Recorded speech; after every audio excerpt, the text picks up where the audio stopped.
On Inside Stuff with Martins Oloja this week, we talk about that federal government's attack on CNN. The attack is still there, and the story of the attack is on.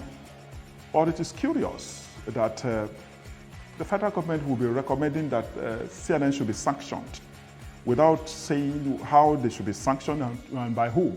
Who will sanction them? Do they want to close down CNN in Nigeria, or they want to close down social media, or what? Or they want to close down the satellite TV stations? But that is not the issue. The issue is that attack on CNN is not just an attack on CNN. Let's contextualize it this way.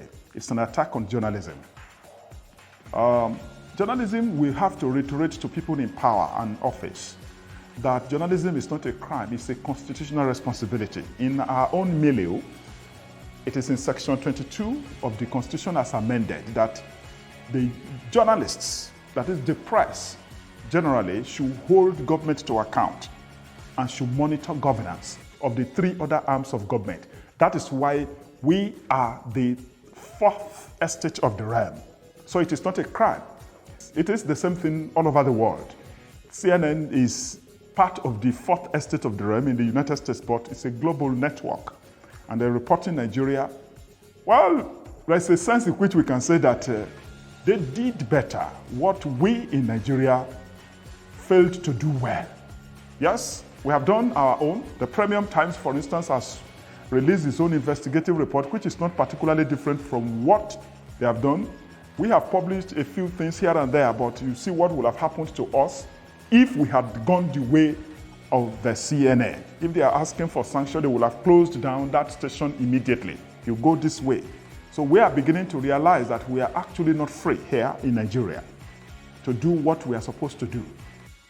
Despite the limitation, we are doing our best, but for a call for an attack on an international station like that, that's an attack on journalism.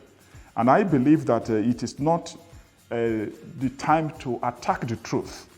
What is journalism? We need to tell people again and again that it is reporting what somebody somewhere somehow is trying to hide. That is journalism. The rest is advertising. That's a classical definition. What somebody somewhere somehow is trying to hide. That is what you reveal in journalism. That is the primary role, to reveal what somebody somewhere somehow is trying to hide. Any other thing outside this framework is advertising. That's exactly what CNN did in Nigeria. They decoded what somebody somewhere somehow has been trying to hide. Well, the Minister of Information in Nigeria, Oloja Lai Mohammed, has his own responsibility to do that public relations job for the government that he serves. But that cannot prevent us from doing our job. Yes, we are part of journalism, and we need to reiterate this because all over the place in Nigeria, all other practitioners try to teach journalism everywhere. They try to tell journalists what to do and how to do their job. That is why I said earlier, it's a constitutional responsibility, and nobody has the power to stop journalists from doing their job. They should go and read section 22 of our own constitution, for instance. And it is in different sections in constitutions all over the world. Journalism is a constitutional responsibility, not just business. And this EndSARS thing has not gone away. But this is a context. Attack on CNN is an attack on journalism and our own authorities. The people we elected to be in office and in power should not be embarrassing people the way they comment on things like this. What did CNN do? CNN obtained satellite images. They obtained digital evidence and revealed it to the world that is it a lie that the army people actually did not tell the whole truth?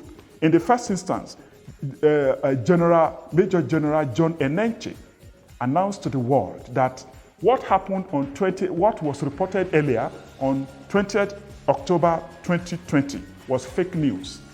When the authorities were confronted in the first instance, according to our own investigation by a U.S. envoy to Nigeria, They confronted higher authorities in Abuja with satellite images. They don't know so much about cloud computing that you can have cloud evidence. In this digital world, I think that digital literacy is needed for authorities in Abuja. They need to know the world we are living in. That digital evidence, whatever you are doing in your living room, as long as you have even SIM cards around you, you have television around you, you have all sorts of things like that, there is cloud evidence for whatever you are doing. So we need to tell our people once again that they should not be attacking journalists. They should not be attacking journalism.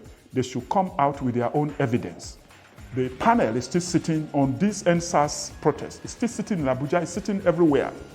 We did not expect our own information minister to have just run into conclusion like that without reference to the panel that is still sitting, especially in Lagos. So the attack on CNN is an attack on journalism anywhere. It is not about how many people died, it's not about this. It showed evidence how from Bonnet camp, how the soldiers moved, when they arrived, and what happened, that they fired shots. We have seen evidence of people who lost their own people. And I think that we should be very, very careful this time what we say, what we do, because it is the age of digital journalism. It is the age of data journalism. And nobody can run away from digital evidence. That is my view. What is yours? Send your opinion to the comments section and let's continue from there. This is Inside Stuff with Martins Oloja, The Guardian, Nigeria.